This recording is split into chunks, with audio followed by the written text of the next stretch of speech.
হঠাৎ বিমানের দরজা খুলে দিল যাত্রী। অতঃপর লন্ডন থেকে জেদ্দাগামী সাউদিয়া এয়ারলাইন্সের একটি উড়োজাহাজ হিথ্রো বিমানবন্দরে ট্যাক্সিংয়ের সময় এক যাত্রী হঠাৎ বিমানের দরজা খুলে দেন। এ সময় বিমানটিকে টার্মিনাল বা গেট থেকে দ্রুত রানওয়ের দিকে নিয়ে যাওয়া হচ্ছিল। সংবাদ মাধ্যম আল আরাবিয়ার প্রতিবেদনে এই খবর জানানো হয়। বৃহস্পতিবার ঘটে যাওয়া এই ঘটনার জরুরি নির্গমন স্লাইড ইভাকুয়েশন সক্রিয় হয়ে যায়। পরপরই বিমানবন্দরে থাকা কর্মীরা দ্রুত হস্তক্ষেপ করেন এবং নিরাপত্তা পরীক্ষার জন্য বিমানটিকে সাময়িকভাবে উড্ডয়ন করা থেকে সরিয়ে নেওয়া হয়। যাত্রীদের নামিয়ে দিয়ে এয়ারলাইন্সের ক্রুরা ত্রুটি সমাধান ও ভ্রমণ চালিয়ে যাওয়ার ব্যবস্থা করেন।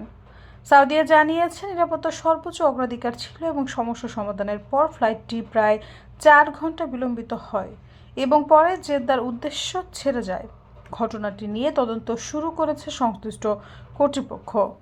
সৈয়দা ফারিয়া, সমযোগ।